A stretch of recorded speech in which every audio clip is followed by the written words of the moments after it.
정치 톡톡 쌓이다 한수진입니다. 얼마 전 발생한 카카오 사태를 계기로 정치권과 정부가 재발 방지책을 논의하고 있습니다. 국회 과학기술정보방송통신위원회가 어제 과기부로부터 카카오 서비스 먹통 사태에 대해 긴급 현안 보고를 받았습니다. 이 자리에서 이종우 과기부 장관은 이번 사태로 인해 국민이 큰 불편을 겪었다며 주무 장관으로서 국민에게 깊은 사죄의 말씀을 드린다고 고개를 숙였습니다. 이 장관은 화재 원인을 철저히 분석하고 중요 부가통신 서비스와 관련 시설에 대한 점검 관리 체계를 보완하는 등 방안을 마련하겠다고 말했습니다. 여야는 방송통신발전기본법 개정안을 발의해서 부가통신 사업자의 서버, 데이터 이중화 의무와 데이터 센터의 국가재난관리시설 지정을 논의할 예정이고, 정부는 과학기술정보통신부의 디지털 위기관리본부 상설화, 대통령실 사이버안보 TF 구성으로 국가 전반의 디지털 위기관리와 사이버안보 점검에 나섰습니다. 카카오 사태로 촉발된 국회 입법 논의 전망, 재발 방지책 등에 대해서 지금부터 자세한 이야기 나눠보도록 하겠습니다. 오늘 토론을 함께해 주실 네 분 모셨습니다.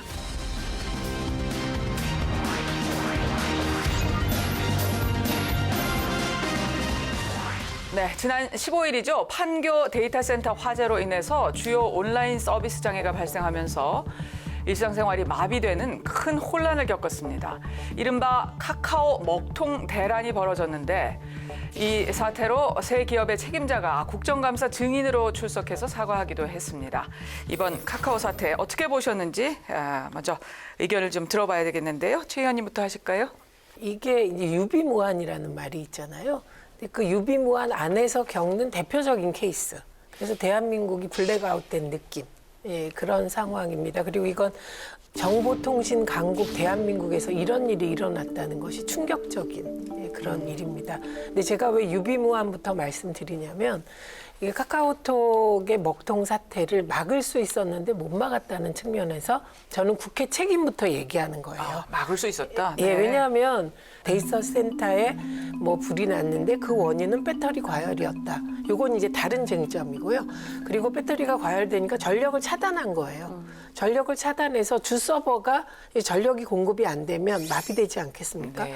근데 이럴 때를 대비해서 사실은 2중, 3중의 안전장치를 마련해야 합니다. 무엇 때문인지 그것을 제대로 하지 않았던 거죠. 그걸 이중화 장치라고 얘기하는데, 이미 국회에서 2년 전에 관련법이 발의됐고 논의됐는데 인터넷 사업자들의 반대로 그 법이 통과되지 못했습니다. 그게 네. 지금 말씀하신 방송통신발전기본법. 네. 그래서 국회 책임이 그래서 있다. 예. 국회 책임도 있다. 예, 그래서 저는 아이러니하게 느껴진 건, 그랬던 국회가 사업자들을 놓고 질책을 하는 걸 보면 좀 개선돼야 될 여지도 있다. 예, 이런 생각을 했습니다. 예.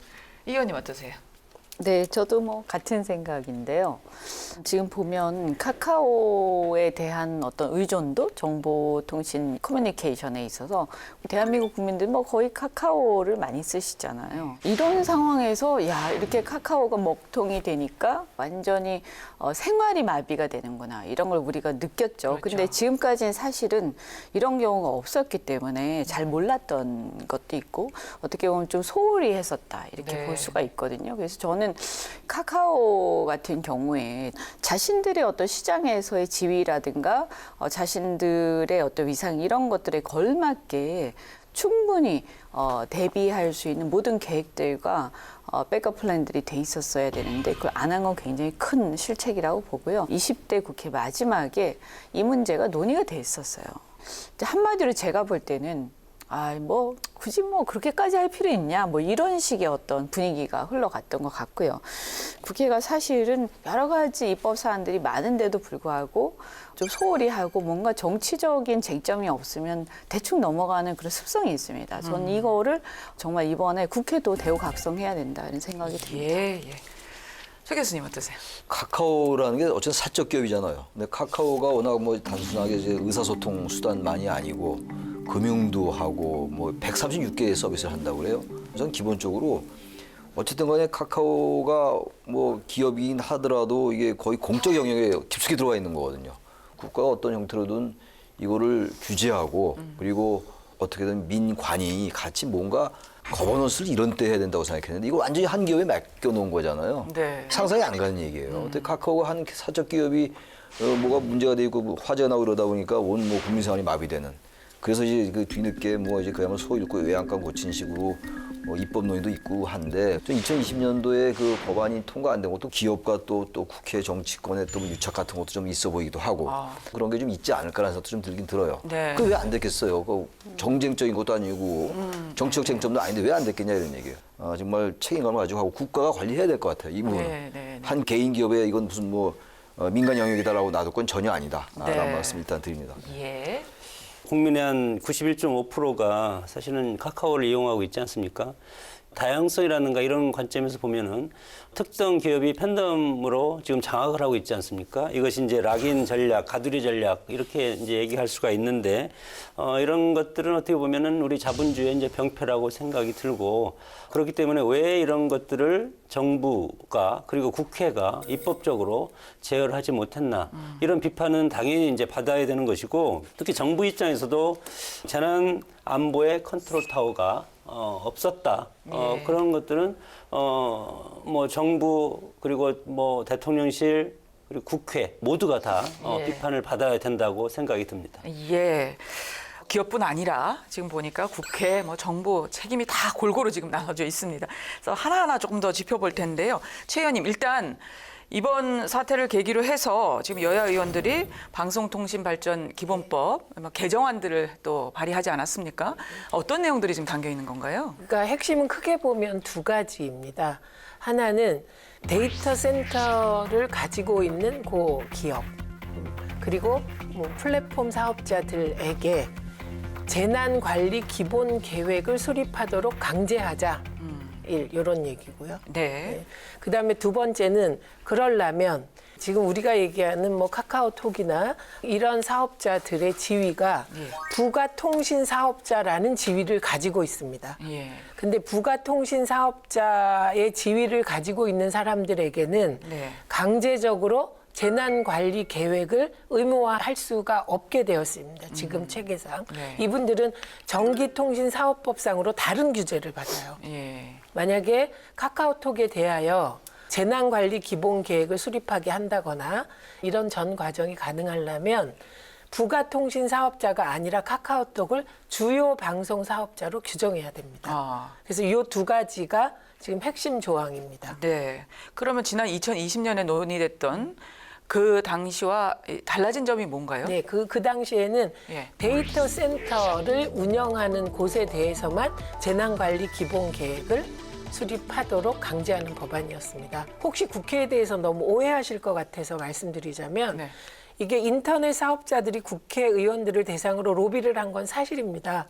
그러나 그때 로비에 의해서만 그런 건 아니었고 논리가 있었습니다. 이중 규제 금지. 그리고 자율 규제 우선. 그러니까 규제를 할 땐 늘 자율 규제 중심이잖아요. 네. 예를 들면 카카오가 이건 정말 이해할 수 없는 일인데 백업 설치가 제대로 되어 있지 않으리라고 누가 생각했겠습니까? 그런 상식이 무너진 것이라 그렇고 두 번째는 아까 제가 전기통신 사업자를 관리하는 법에서 규제받고 있다고 했잖아요. 네네. 그 규제와 기본법에 의한 규제를 동시에 받을 수는 없잖아요. 그래서 이중 규제 논란도 있었습니다. 예. 그러니까 이 정도일지 모르고 그냥 자율 규제에 맡겨두면 된다라고 네. 생각하는데 그게 아니라는 거고. 여기서 핵심이 예. 이 논리도 진짜 설득력 있는 논리예요. 예를 들면 우리의 부가통신 사업자들이 굉장히 규모가 크고 신뢰도가 높은 기업이잖아요. 그런데 카카오 먹통 사태로 주가가 얼마나 떨어졌습니까? 그러니까 본인들의 기업을 잘 운영하기 위해서라도 백업 시스템 정도는 아주 잘 가지고 있을 것이다. 배터리 과열에 대해서는 정말 완벽한 대응책을 가지고 있을 것이다라고 생각했던 거죠.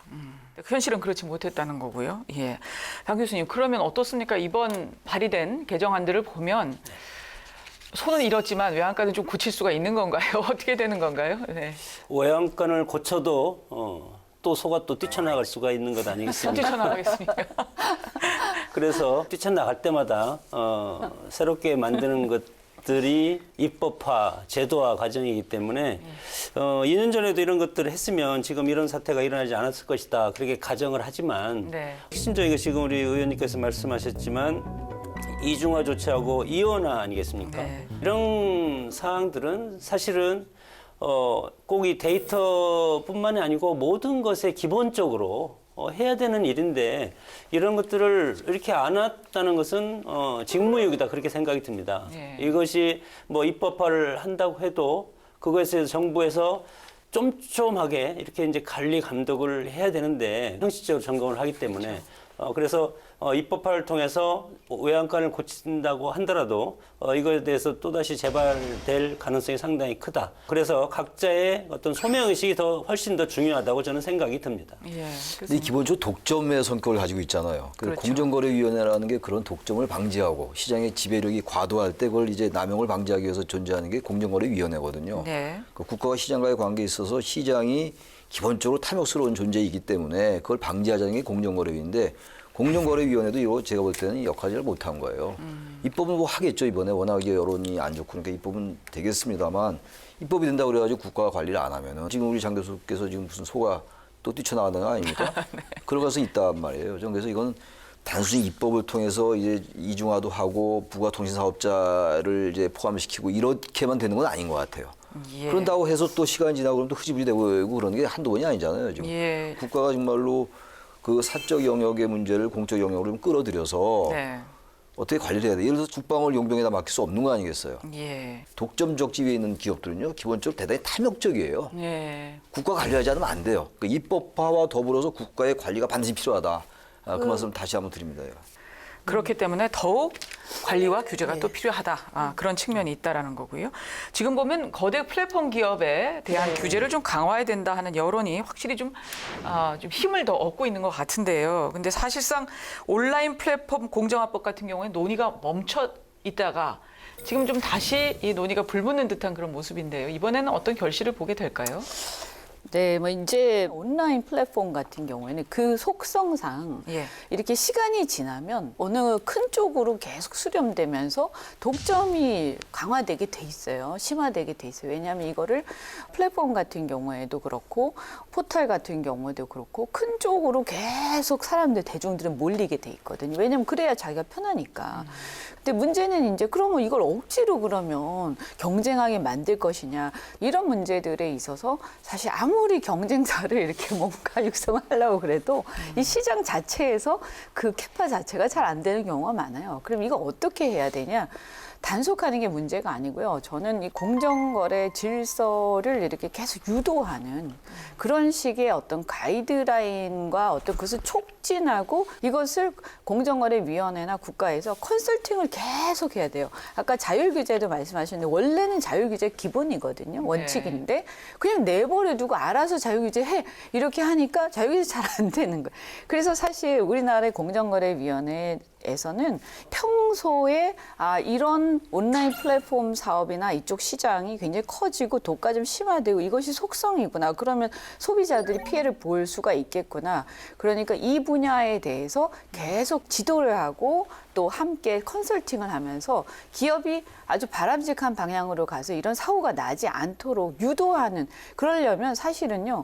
공정거래위원회도 그렇고 우리 정부에 관련된 공무원들도 그렇고 관료들이 굉장히 서비스 마인드와 부지런하셔야 돼요. 근데 이런 것들이 이제 저희가 볼 때는 행정의 방향과 문화 자체가 바뀔 필요가 있다 이런 생각이 듭니다. 예. 좀 아까 우리가 얘기했던 카카오 먹통 사태에 대해서 법 개정을 하는 부분, 그 부분과 온라인 플랫폼 공정화법은 통하면서도 또 별개의 영역 같습니다. 네. 그래서 방송통신발전기본법에 따라 재난 계획을 수립해야 하는데 계획을 이행하지 않았을 경우 연평균 매출액의 100분의 3의 과징금을 부과할 수 있습니다. 네. 예, 반대로 이게 전기통신사업법상 규제를 받을 때는 액수가 훨씬 낮습니다.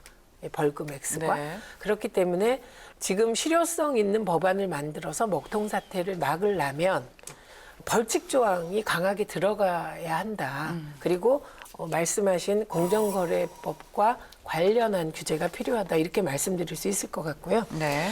온라인 플랫폼 공정화법의 경우는 이게 쉽게 연상되면 배달앱 생각하시면 됩니다. 배달앱이 있고 자영업자들이 있고 그리고 소비자가 있잖아요. 근데 배달업이 마진을 너무 많이 취하다 보니 네. 예, 자영업자들도 그 피해를 보고 소비자도 피해를 보고 뭐 이런 상황을 개선하자는 법입니다. 예. 그러니까 이 경우는 필요성은 있는데 그 기본적으로 이현주 의원님께서도 자율적으로 하도록 유도해야 된다는 저 논리가 굉장히 강합니다.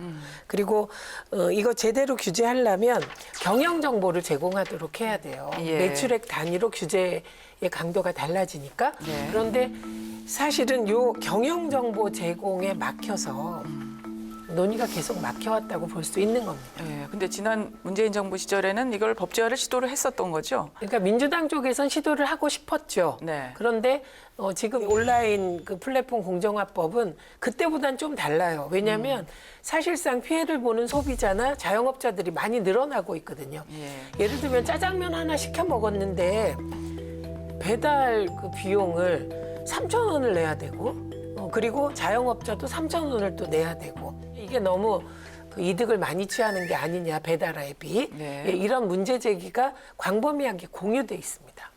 이게 이제 좀 어려운 문제가 이 공공앱을 만들어서 할 수 있는 것도 아니고 예를 들어서 앱 같은 경우도 마찬가지지만 그때 공공화 시킬 수도 없는 거잖아요.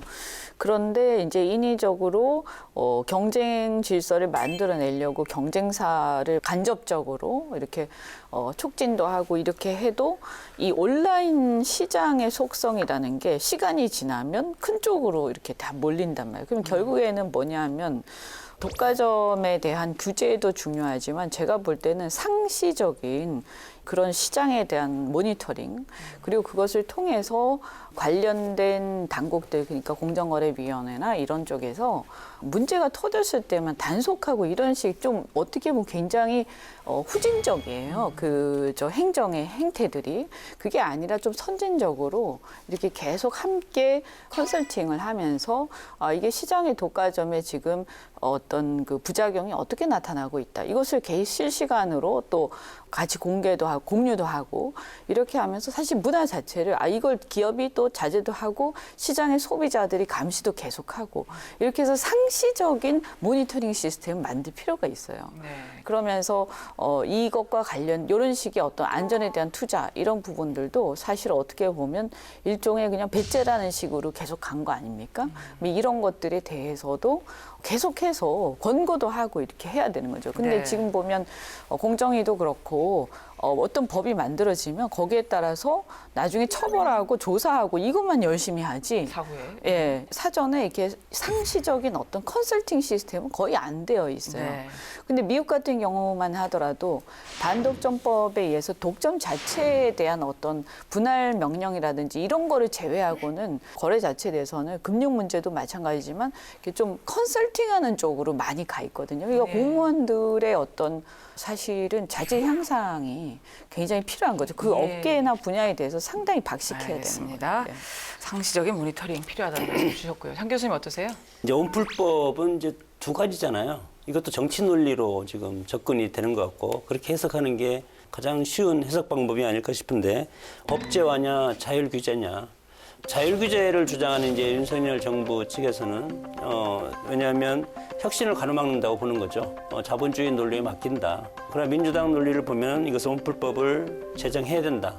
문재인 정부 때 추진하지 않았습니까? 이것의 핵심적인 것은 중소기업을 보호해야 된다. 자본의 논리로 하면 대기업과 중소기업의 적정 관계는 사실은 자율경제가 원하면 중소기업이 살아남을 수가 없는 그런 팬데믹이 있지 않습니까? 네. 뭐 예를 들어서 네이버, 카카오, 쿠팡, 배달앱 이런 것들이 이미 다 장악을 해서 들어오고 있기 때문에 이제 통계가 있습니다. 2021년 중소기업 중앙회에서 소상공인들 실태조사를 해보니까 네네. 중소기업의 불공정 피해를 입었다는 중소기업이 47.1%. 상당히 많지 않습니까? 그러네요. 이런 것들을 봤을 때 그리고 이제 미국의 마이크로소프트사도 마찬가지로 서비스 중단해놓고도 계속 본인들이 그 영업을 할 수 있는 그렇게 됐을 때 거대 기업들이 이런 것들을 다 장악해서 들어갈 수밖에 없다. 그래서 이런 것이 어떤 정치의 논리로 접근하는 것보다도 예. 좀 더 조화로운 그런 모습을 띠는 것이 중요한데 결국은 우리가 자본의 논리로만 갈 수가 있는 것이 아니지 않습니까? 대기업과 중소기업이 상생을 해야 된다는 그런 측면에서는 입법화도 일정 부분 필요하다 그렇게 봅니다. 네. 이 온라인 플랫폼을 보면 이것도 생활에 너무 깊숙이 들어와 있어요. 코로나 때문에 이제 이 비대면 뭐 언택트라고 그러잖아요. 그게 이제 더 활성화되면서 이렇게 늘어난 건데 뭐 특정 기업을 말하긴 그렇지만 아까 장 교수님 말씀하셨으니까 쿠팡 같은 것도 그렇고 그거 워낙 뭐 많이 알려졌어요. 근데 제가 이제 보니까 이 배달비가 슬금슬금 슬머시 오르더라고요. 1,000원에다가 2,000원에다가 3,000원에다가 4,000원도 있고. 근데 이제 그 생활에 익숙해지다 보니까 시민들이 그걸 알면서도 시킬 수밖에 없어요. 자율 규제는 한계가 너무 뚜렷하다고 봐요. 이 부분은 국가가 관리해야 되는 것이고 아까 우리 네네. 이현주 말씀처럼 국가가 사후적으로 처벌할 게 아니고 예. 어떻게든 이 부분은 지금 중소기업도 보호해야 되고 왜냐하면 중소기업이 여기에 가입이 안 되면 장사를 속된 말로 할 수가 없어요. 그냥 전부 거기서 시키니까. 예, 예. 그런데 이거를 국가가 이걸 자율 규제로 맡긴다? 물론 창의성을 존중해야 됩니다만 예. 창의성을 존중하는 것과 이런 잘못된 걸 막는 거는 병행할 수 없는 게 아니거든요. 그래서 예. 이 부분은 온라인 플랫폼 이 부분은 아마 지금 국민의힘에서도 이 부분을 막기 어려울 거예요. 그래서 지금 말씀하신 내용들을 법으로 하자는 거예요. 그게 뭐냐면 우선은 최저가 보장제를 실시하자. 그러니까 예를 들면 쿠팡에 단지 음식 배달뿐만 아니라 쿠팡을 통해서 많은 물품을 사지 않습니까? 예. 그럼 쿠팡에는 수없이 많은 중소기업이 거래를 할 거 아니에요. 그랬을 때 그 마진 나누는 비율을 그러니까 예를 들면 최저가를 정하자. 예. 이런 얘기. 그다음에 알고리즘을 조작하는 경우가 있다는 문제 제기가 있습니다. 그러니까 이런 거 못하게 하자. 이런 얘기. 그다음에 배타적인 거래 조건을 달지 말자. 그러니까 예를 들면 음식 배달 앱이 배민이 있고 쿠팡이츠가 있고 그리고 여기요가 있잖아요. 요기요가. 네. 그런데 A라는 자영업자에게 큰 그 배달 앱에서 다른 곳으로 하면 당신하고는 계약 안 할 거야. 우리하고만 해. 이런 조건을 제시하지 못하게 하자. 그리고 이게 이제 규제를 위해서는 아무래도 매출에 따라서 규제 정도가 다르잖아요. 그러니까 경영 정보를 일정하게 제공해야만 가능하잖아요. 그러니까 이런 내용들이 들어가는 겁니다. 예. 예를 들면 A와 B 사이에 뭐 거래 가격 차별을 둔다거나 이런 거 안 되는 거잖아요. 네. 그래서 저는 이 논의가 예. 뭐 말씀하신 기본적으로 자율 규제 그리고 경영 정보의 비밀 보호 조항 예. 이런 것도 중요한 가치지만 이제는 그 가치만을 고집하기에는 국민의 힘도 너무 소비자 피해와 중소상공업자들, 자영업자들의 피해가 커지지 않았나 네. 이렇게 생각해서 좀 이거는 저는 정파의 문제가 아니라고 생각해요. 접근은 정파적으로 할지 모르나 네네. 사실 내용은 비정파적이라 좀 진지하게 토론을 해주시면 좋을 것 같습니다. 예, 예. 자, 그리고요. 지금 사이버 안보 기본법에 대한 이야기도 좀 해봐야 될 것 같습니다. 사이버 안보에 대한 관심이 커지고 또 정부 차원의 움직임도 빨라지고 있습니다. 그래서 사이버 안보 기본법 이번에는 제정이 될 수 있을까 하는 전망도 지금 나오고 있는데요. 지금 2006년 이후에 현재까지 그 비슷한 법안이 한 11건 정도 발의가 됐었는데도 잘 안 됐던 거죠, 사실은. 전반적으로 우리가 이제 이런 분야들은 다 이제 필요성은 있지만 네.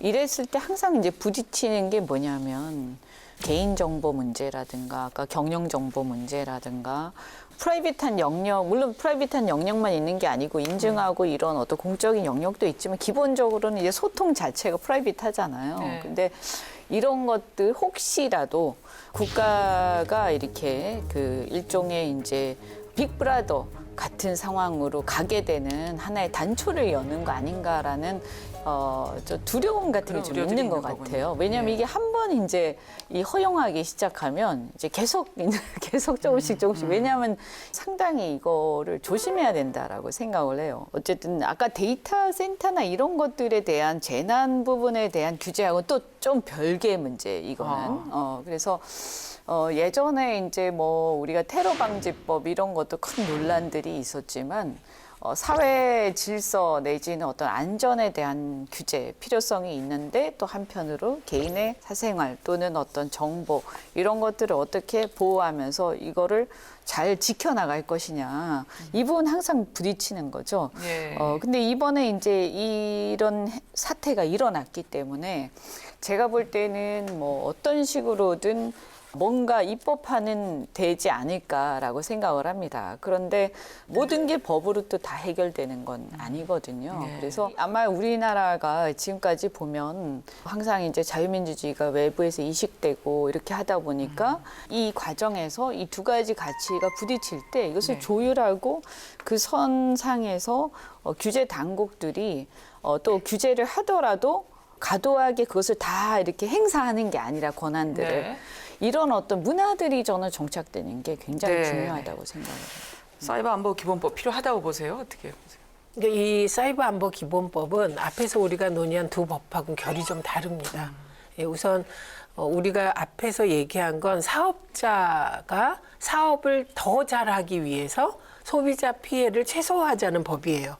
그런데 지금 사이버 안전 기본법 같은 경우는 국가가 디지털 세계의 전반적 위기 관리를 하겠다는 겁니다. 그러니까 이거는 앞에 두 개보다도 훨씬 더 복잡한 그리고 이게 과연 기본권을 침해하지 않느냐는 논쟁으로 가는 겁니다. 그럼 이건 기본권인 헌법 논쟁으로까지 가게 되니까 굉장히 복잡한 논의였고 네. 이게 테러 방지법이 굉장히 문제가 됐는데 그 테러 방지법이 예를 들면 사이버 테러 방지법처럼 만들어지게 되는 거라 복잡한 논의가 계속될 것 같습니다. 이 법에 대해서는. 네. 그러니까 필요성이 있냐 없냐? 아마 모두 다 필요성을 인정할 것 같아요. 그런데 예를 들면 네가 지난날 2시에 술 먹었지? 저 안 먹었어요. 그러면 핸드폰 추적하면 다 나오는 거예요. 단지 개인정보 차원이 아니죠, 이건. 기본권을 침해해서 감시할 수 있는 거예요. 단지 개인정보가 아니라 제 생활 전체가 드러날 수 있고 그걸 국가가 들여다볼 수 있다는 반론이 예, 그런 우려가 나올 수 상당히 있죠. 큰. 예, 우려가 큽니다. 장 교수님 어떠세요? 네. 글쎄요, 뭐 의미는 하고 취지는 이제 공감을 하는데 지금 현재는 국정원이 중심이 되는 사이버 안보 아니겠습니까? 이걸 국정의 최고 컨트롤 타워라고 할 수 있는 대통령실에서 이것을 가져가겠다. 뭐 취지는 좋습니다. 국정원에 있는 거랑 나는 안보실에 있는 거랑 뭐가 다른지 그건 모르겠습니다. 그리고 여러 가지 국가기구가 있으면 유기적인 협조, 국정원도 국가기구의 일환이고 똑같이 소위 말해서 업무적인 협력 관계가 있지 않습니까? 네. 그리고 대통령실에서 이런 것들을 모두 가져와서 최고의 컨트롤 타워로 발휘를 하겠다. 의미는 좋은데 그러면 권한이 오면 그 책임도 모두 대통령실에서 져야 되는 겁니다. 그래서 이런 것들을 왜 그렇게 감내를 하려고 하는지 또 뭐 동맹국가 사이버 안보 동맹을 맺고 공세적으로 대응을 추진하는데 이런 걸 꼭 각 부처에서 하면 되지 않을까 그렇게 생각이 들고 그렇게 하더라도 네. 안보실이라든가 대통령실에서 이것을 컨트롤하고 있는 것이 상징적인 것이고 궁극적으로는 대통령의 책임 아니겠습니까? 안보라 외교나 뭐 모든 것들이 그리고 여기에 이제 안보 과잉 인권 문제, 뭐 우리 의원님께서 얘기했던 그런 것들까지 다 여러 가지 리스크가 있는데, 네. 그래서 저는 정부의 기본적인 조직이라든가 기관을 효율적으로 끌고 가는 것이 훨씬 더 효율적이다 그렇게 생각이 듭니다. 예. 사이버 위협이나 공격에 대응은 반드시 해야 되는 거니까 저는 필요하다고 봅니다. 반드시 필요하고 사이버 공격이 워낙 치명적인 것이기 때문에 그런데 문제는 지금 말씀처럼 국가안보실이 하느냐 국정원이 관리하느냐 이런 문제잖아요. 둘 다 맞지 않는 것 같아요. 둘 다 아니다. 네, 예. 둘 다 아닌 것 같고 아까 제가 자본의 논리를 말씀드렸다시피 권력의 속성도 있어요. 권력이라는 게 애당초 이걸 뭐 국가안보실이 하든 국정원이 하든 뭐 국민생활을 들여다보려 하는 건 아니겠으나 어떤 상황이 발생하면 들여다보고 싶은 욕망이 생겨요. 그래서 네. 이거는 글쎄 이 말이 성립될 수 있는 말인지 모르겠습니다만 예. 좀 중립적인 기구를 하나 만들 수 있다라는 생각이 들어요. 정부에 속하지 않는 또 다른 위원회 같은 걸 해야지 되지 이거를 예. 국가안보실이 갖고 온다? 그럼 윤석열 정부뿐만이 아니라 권력의 속성이 아까 빅브라더 말씀하셨잖아요. 그건 굉장히 위험한 거거든요. 그렇죠. 예. 유혹을 차단해야 돼요. 사전에 차단해야 되기 때문에 이건 국가안보실이나 국정원이 할 건 전혀 아닌 것 같고 그러나 이건 반드시 필요하긴 하고 이게 민간인 사찰에 관련된 문제란 말이에요. 예. 근데 여야 간에 어떤 뭐 정쟁이 벌어지고 이럴 때 국가 권력이 가지고 있으면 유혹을 느낀단 말이죠. 그래서 이거는 어떤 중립적 기구 같은 거를 좀 논의해 볼 수 있지 않을까 그런 생각이 들게 합니다. 네. 중립적 기구가 좀 필요해 보인다. 컨트롤할 수 있는 컨트롤 예. 타워스 말이죠. 하는 또 제안도 이 주셨습니다. 말씀만 좀 드리면 예, 짧게 이게 좀. 나라의 문화와 이런 것들을 항상 고려하면서 입법을 해야 된다고 저는 생각해요. 근데 우리나라는 아직까지 이 국가 권력이 훨씬 더 크고 국민들의 어떤 자유를 자꾸 억압하거나 권력을 남용하려는 그런 행태가 아직도 만연해 있어요. 그래서 저는 우리나라의 어떤 지금까지의 어떤 스탠스나 우리의 지점, 국민들의 자유에 대한 인식의 정도를 봤을 때 이런 법안들은 상당히 필요한 부분이 있지만 남용될 위험이 굉장히 높다. 그래서 그 예. 부분에 대해서 굉장히 신경 많이 써야 된다고 생각합니다. 예. 자, 지금까지 카카오 사태 재발 방지를 위한 국회 입법 논의 전망 그리고 정부 대책 등에 대해서 알아봤습니다. 또 다음 이슈도 다뤄보겠습니다.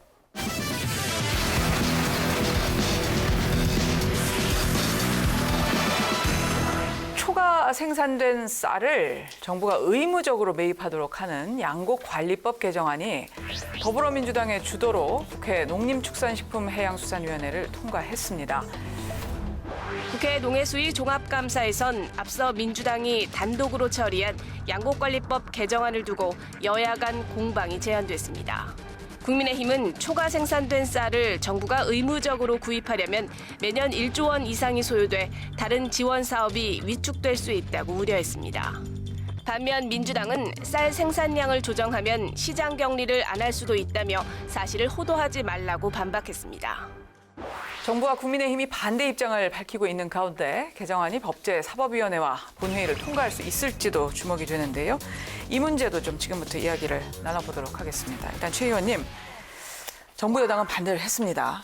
예, 근데 민주당에서 단독 처리로 소관 상임위는 일단 통과한 상황인데요. 지금 여당에서는 포퓰리즘 정책이다 이런 비판도 내놓고 있지 않습니까? 날치기다 뭐 이런 비판도 나오고 근데 있고요. 사실 저는 포퓰리즘이다 이 말은 별로 반론이 안 된다고 생각해요. 그렇습니까? 왜냐하면 예. 정치인들이 하는 대부분의 정책이나 행위가 포퓰리즘에 근거한 거예요. 예, 그래서 뭐 네가 하면 포퓰리즘, 내가 하면 진정성, 뭐 그냥 그런 수준의 반대이라고 생각하고 지금 문제가 되고 있는 게 양곡관리법 16조 4항입니다. 이 16조 자체가 그 쌀 가격, 양곡 가격 안정을 위한 수급관리 조항입니다. 그래서 이러이러한 조건이 있을 때 수요량을 조절해 주기 위하여 매입하게 할 수 있다라고 지금 돼 있습니다. 이거를 민주당이 매입한다로 바꾸자는 거예요. 네. 지금도 어떤 조건에서 매입하게 할 수 있다로 되어 있는 걸 워낙 아예 지금 매입한다. 이렇게 매입한다로 바꾸자는. 해서 예. 정부가 책임을 진다.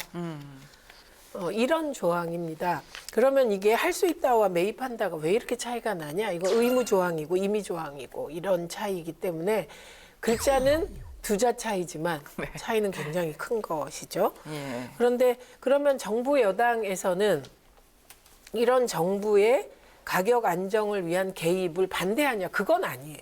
개입하는 방식의 차이입니다.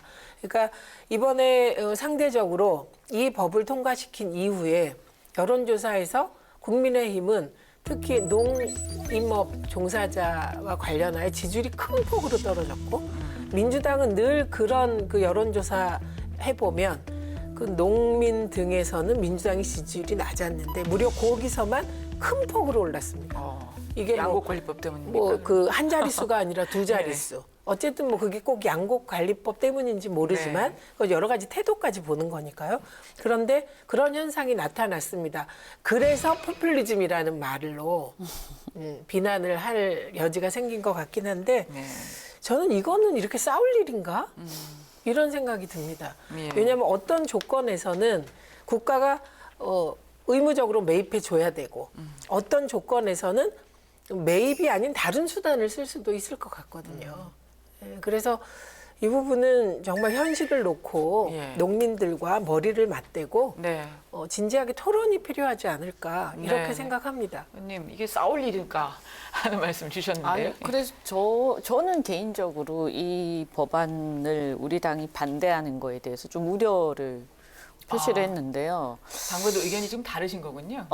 아니, 이해는 해요. 왜냐하면 이게 시장의 원리에 맞지 않죠. 그러니까 이제 사실 쌀 문제를 시장에 맡길 것인가. 그 부분에 대해서 아마 우리나라의 정치인 어느 누구도 명확하게 답하기는 어려울 거예요. 왜냐하면 그렇다고 시장에 안 맡기고 국가가 가격을 계속 통제하면서 다 책임질 수 있을 것이냐. 계속 책임질 수 있는 것도 아닌데 그렇다고 또 내버려 둘 것이냐. 쌀 문제는 단순하게 우리가 어떤 기호식품이 아니고 필수 어떤 식품인데다가 사실 안보적인 식량 안보적인 측면도 있고 그다음에 우리나라 농민들의 어떤 쌀 생산 상황 그다음에 어떤 특히 소작농가들의 문제 같은 경우 굉장히 심각하단 말이에요. 네. 근데 이런 게 해소되지 않은 상태에서 무작정 그냥 그냥 시장에 맡기자. 이것도 굉장히 무책임한 얘기라고 저는 생각을 합니다. 그래서 사실은 전체적인 어떤 큰 대안이 준비되지 않은 상태에서 그냥 반대만 하는 것이 능사냐.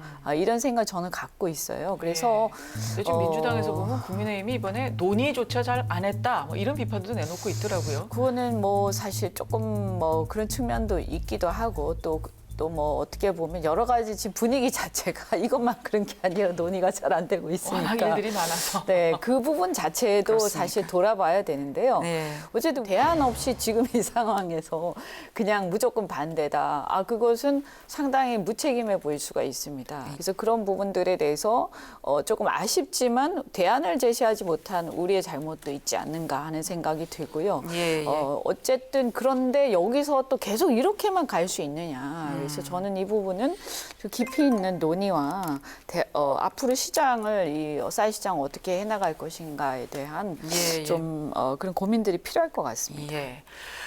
양쪽 정당 얘기가 다 일리가 있어요. 이 부분은. 왜냐하면 국민의힘의 입장도 전 이해를 할 수 있는 게 지금 다 말씀하셨습니다만 언제까지 이거 시장을 격리시킬 수는 없는 거예요. 그래서 쌀의 이 소비량이 점점 주는 게 현실이잖아요. 그렇죠. 그렇지만 농민들에게는 쌀 농사가 역시 가장 기본인 것이고 식량 안보의 문제도 있고 정서의 문제도 있어요. 쌀에 관련된 거는 다른 음식하고 다르단 말이에요. 네. 그러나 이걸 그대로 방치했다가는 쌀 생산량이 점점 늘어나고 소비는 줄면 어떻게 할 길이 없다고요. 과거에서 이중고가 정책이 있었잖아요. 도시민들에게는 싸게 팔고 예. 농민들에게 비싸게 사서 싸게 팔고 이런 이중고가 정책이 박정희 정부 때도 있었는데 그 연장이거든요. 그렇긴 한데 지금 얘기 이제 3% 이상 초과 생산된 경우나 수확기 가격이 지난해보다 5% 이상 하락할 때 그때 국가 사라 이런 얘기란 말이에요. 근데 이게 돈이 많이 든다는 거거든요. 그러니까 이 뭐 수치를 조정을 하든지 아니면 점진적 단계적으로 해야 될 것 같아요. 당장 이 부분을 국가가 관리를 안 하면은 농민들이 가만히 있겠어요, 일단. 뭐 지지율이 오르는 거는 당연히 농민들은 자신들한테 유리하니까 민주당 지지하는 것일 것이고. 그래서 이 부분을 농민들에게 어쨌든 이 쌀의 생산을 좀 줄이는 쪽으로 유도를 하는 정책적인 대안 같은 거. 네. 다른 어쨌든 여러 가지 대체 산업으로 할 수 있을 것 같아요. 그럼 뭐 과학적인 기법이 필요하겠죠. 그런 게 다각도로 돼야 되는 것이지 이건 무조건 시장 격리다 아니다.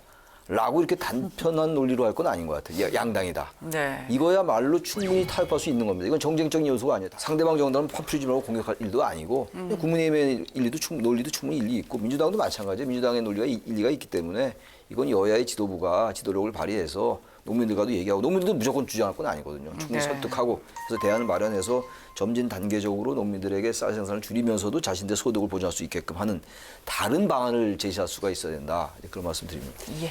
시장 격리가 이제 쌀 매입이고 이제 과거에 시골에서 보면은 매상, 뭐 추곡수매 이런 식으로 농민들이 추수를 해서 쌀을 정부에서 사가는 일정 부분 그게 쭉 있어 왔는데 그게 1952년부터 50년 2월에 제정돼 지금까지 오고 있는데 방금 좀 전에 말씀하셨듯이 매입할 수 있다를 매입한다. 의무적으로 한다는 겁니다. 벼가 기거의 98.2%로 재배가 쉽고 기계화되지 않습니까? 과거에는 우리가 모내기도 하고 했지만 모든 것이 다 기계화로 수확까지 이루어지고 그리고 소득률이 높기 때문에 여기 쌀농사를 짓는 분들이 더 늘어날 가능성이 상당히 크고 그랬을 때 공급 과잉이 되면 이 시스템이 붕괴된다는 거죠. 그럼 결국은 여기에 국민의 세금이 들어갈 수밖에 없다. 뭐 예를 들어서 금년도 25만 톤이 초과 생산인데 2030년에 64만 톤이면 연평균 1조 원 정도의 예산이 들어간다는 겁니다. 사들이는데 1조 원 정도가 필요하고. 1조 정도 예산이 들어가서 과연 이렇게 쉽게 쌀농사를 져서 돈을 받으면 여기에 점점 더 농민들이 많아질 것이 아니냐. 이런 것들이 이제 정부에 곡간을 쥐고 있으면 정부에서는 이제 궁극적으로 정부의 어떤 선택권이 박탈되는 것 아니겠습니까? 네. 그래서 문재인 정부 시절 2018년부터 2020년 3년간은 시장 격리를 안 했는데 그 후에 이제 쌀 잉여 쌀이 많이 남아 도니까 시장 격리를 약간 이제 하려고 하고 결국은 쌀 소비가 답인데 우리가 보면은 가정에서 보면은 쌀을 잘 그쵸, 소비를 하지 점점. 않지 않습니까? 공기도 과거 같으면 어린 시절에 이렇게 보면은 이 큰 이렇게 그릇에다가 사발그릇보다 더 높이 위에 올라가지고 고봉밥이라고 했는데 그렇게 해서 그게 밥이 힘인데 네. 지금은 밥이 한 3숟갈 정도 먹는 분들이 막 아예 밥을 안 먹는 분들이 있기 때문에 이런 것들이 이제 문제고 1인당 쌀 소비량을 보면 2011년도에 71.2kg랍니다, 1년에.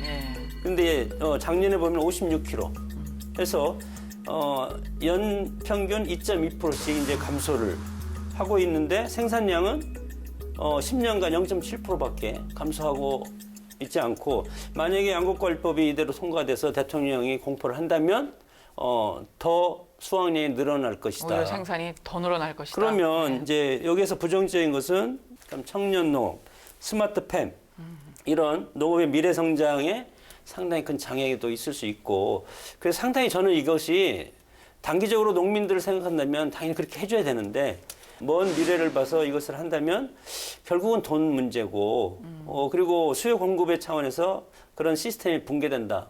그랬을 때 어떻게 할 것이냐.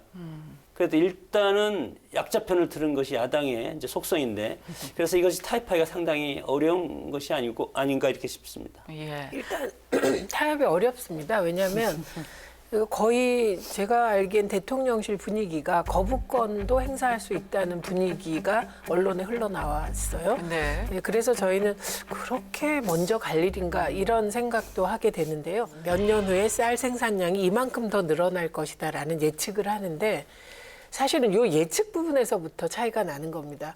왜냐하면 2018년부터 20년까지 문재인 정부 때 시장 격리 안 했다. 그러니까 쌀을 안 샀다 정부가. 그 이유는 그때는 쌀이 이렇게 많이 생산되지 않았던 거예요.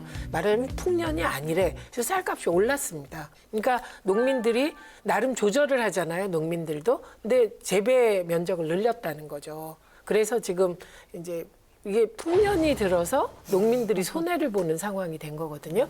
근데 이거 이제 종합적으로 검토해야 될 거는 밀 소비량이 굉장히 늘어나고 있습니다. 근데 밀은 대부분이 수입이에요. 그러니까 아까 식량 안보라는 얘기가 여기서 나오게 되는 거고. 네. 그리고 박정희 대통령이 이중 고가제를 실시해서 도시의 저소득 노동자들의 최저 생활을 보장한 거잖아요. 그게 이제 공업화를 위한 기초가 된 거잖아요. 그 전략적 판단이었던 겁니다. 그때 농민들은 희생하신 거죠. 왜냐하면 이중 고가제가 정부가 비싸게 사서 싸게 공급했지만 그 비싸게 산다는 정도가 농민들이 만족할 수 있었겠습니까? 그러니까 이런 전략적 판단이 필요한 시기고 네. 이 전략적 판단의 중심이 다른 거죠.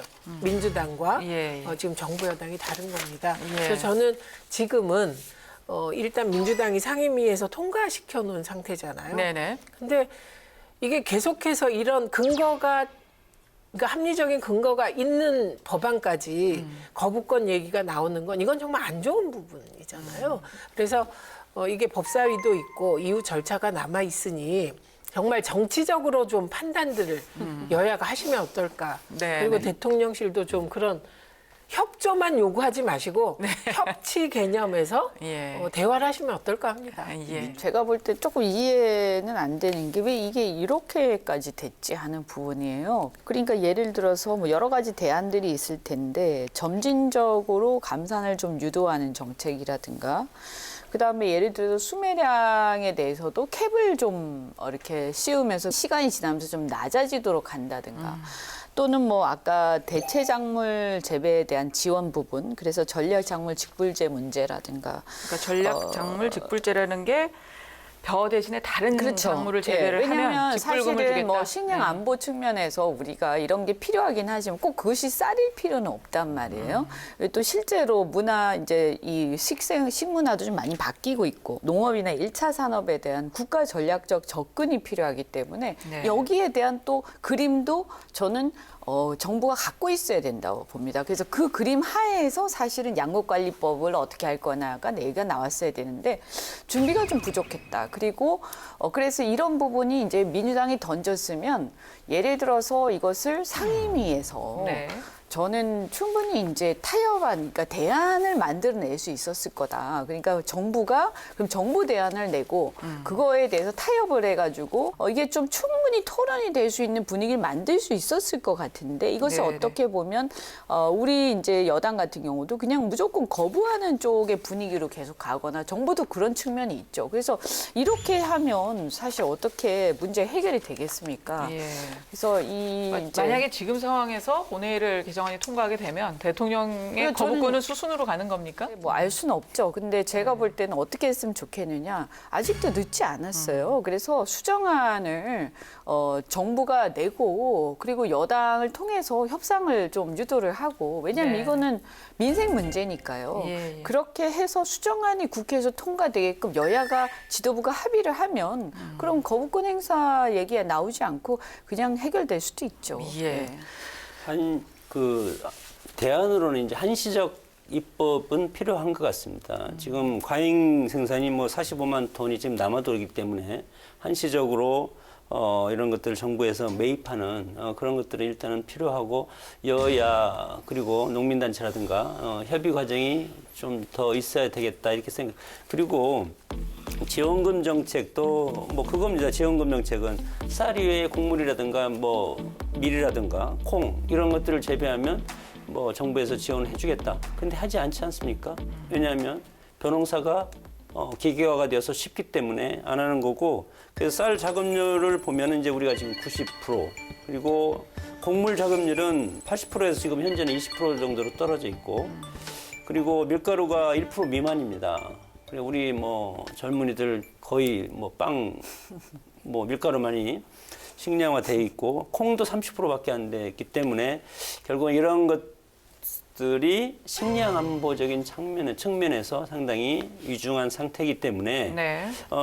그럼에도 불구하고 현실적인 농민들의 그런 피해 이런 것도 보완을 해줘야 되는 것이 정치권의 임무이기 때문에 한시적 입법은 일단은 필요하고 그 다음에 장기적인 대책은 미세하게 여러 가지 사회적인 협의를 통해서 해나가는 것이 좋지 않을까 그렇게 판단이 됩니다. 예. 최근에 그 국민의힘 내부에서 말이죠. 자꾸 거부권 얘기가 나오는 건 좀 피해야 될 것 같아요.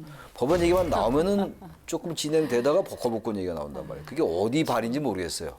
이런 것들은 거부권 행사 문제는 아니에요. 충분히 다 말씀하신 그래서 대로 아니다. 예. 수정안을 내고 할 수 있는 문제. 이거 자꾸 거부권 얘기부터 나오니까 야당은 더 반발하는 것이고. 이 정치가 막 실종돼 가는 거죠. 예. 지금 심각한 정치 상황. 실종에 따른 결과다 이런 말씀이시고요. 최 의원님, 참 이게 쉽지 않은 문제인데 말이죠. 이 쌀 문제, 특히 정서적으로도 국민 정서상으로도 이 문제가 참 간단한 문제가 아닌데 뭐 이런 주장도 있더라고요. 다른 수산물, 다른 축산물과의 형평성 문제를 지적하는 그런 목소리도 있어요. 왜 쌀만? 어떻게 생각하세요? 그건 뭐 모든 업종에서 다 할 수 있죠. 그런데 쌀은 좀 지위가 다르죠. 그래서 노무현 정부에서 FTA 협상할 때도 쌀이 마지노선이었습니다. 네, 그 개방 문제와 관련하여. 그래서 그거와는 조금 결이 다른 네. 것 같고요. 예를 들면 고기는 안 먹는 사람도 있지만 사실 쌀밥을 안 먹는 사람은 없는 거예요. 소비량은 줄어도. 예. 네, 그리고 지금 나온 얘기가 밀 자급도가 1% 미만이라고 하잖아요. 그러면 그게 왜 그렇게 됐을까 생각을 해보면 사실 밀 곡창지대가 또 있잖아요. 그러니까 우리가 밀에 있어서는 다른 나라에 비해서 경쟁력이 떨어지는 겁니다. 그게 글루텐 함량이라든가 등등이 떨어지는 면이 있습니다. 예. 그럼 뭐 또 그걸 좋아하시는 분도 계시겠지만 이게 점도가 떨어지니까 퍽퍽하겠죠. 그래서 도저히 경쟁이 안 되는 거군요. 예. 네, 그러니까 수입하게 되는 거죠. 그리고 수입하는 게 더 유리한 거죠, 여러 가지로. 그런데 쌀까지 그러면 그렇게 해야 되냐? 그건 아닌 것 같습니다. 쌀은 예. 정말로 기초적 전략 작물로 네. 기본 작물로 보호해야 될 필요성은 크죠. 그래서 네. 저는 지금 교수님이 얘기하신 한시적 입법이 좋은 아닌 것 같습니다. 그래서 기본적 전략을 정하고 한시적 입법을 하고 그리고 나머지 식량 안보에 대비한 플랜을 짜는 건데 제일 중요한 건 종자 보호하는 겁니다. 종자 보호요? 네, 네. 이게 복잡하죠? 들어가면 논의가 좀 복잡해집니다. 챙겨야 될 게 많습니다. 그러니까 네. 밀 같은 경우도 지금 현재는 우리 밀의 어떤 경쟁력이랄까 상품 경쟁력이 떨어지는 것도 사실이고 여러 가지 이제 생산성 문제가 있을 거예요. 근데 이제 그럼에도 불구하고 사실 대체 작물로서 밀이라든가 이런 쪽에 수요가 더 커지고 있으니까 그 부분도 연구와 이제 연구 개발이 필요한 거죠. 투자를 해야 되는 거고 농촌진흥청 이런 쪽에서 그래서 어쨌든 지금 현재로서는 뭐 당장 시장에 맡기자 이거는 아닌 거는 맞아요. 그래서 국가 전략적 차원에서 이거를 좀 접근을 하고 당장의 어떤 문제들은 당장의 문제들을 해결을 해나가되 아까 축산 여러 농가들의 또 다른 얘기들이 있는 것처럼 계속해서 이 상황을 지속할 수는 없어요. 그거는 분명하거든요. 그래서 이제 연착륙 방안 이런 것들도 수립이 필요할 것 같습니다. 예. 장 교수님 어떠세요? 네. 농민 입장에서는 사실은 뭐 천하지대 본인이라고 그렇게 얘기하고 있지 않습니까? 우리가 원래 출발이 이제 농업 국가이기 때문에 그 기본은 지켜나가야 된다. 그것은 뭐 기본적인 원칙이라고 저는 생각이 드는데 네. 거기에서 또 AI 시대고 4차 산업혁명 시대고 시대가 바뀌지 않습니까? 예. 그리고 식량 안보와 또 곁들여 있고 그렇게 됐을 때 우리 농민들도 여기에 대해서 전향적으로 생각을 좀 바꿀 필요도 있고 예. 정부와 정치권은 어떤 특정 계층이라든가 특정 이익단체만 생각하는 것이 아니고 예. 전 국민의 어떤 포괄적인 그런 이해 당사자들을 놓고 상정하고 고민을 하면 해결 방법이 반드시 나올 것이다. 그렇게 뭐 판단이 됩니다. 예, 알겠습니다. 자, 여기까지 말씀 듣기로 하고요. 이번 시간 카카오 사태를 계기로 국회에서 논의될 입법 과제, 또 양곡관리법 개정안 공방 등에 대해서 지금까지 알아봤습니다. 정치 톡톡 사이다 저희가 준비한 내용 여기까지입니다. 시청해 주셔서 감사합니다.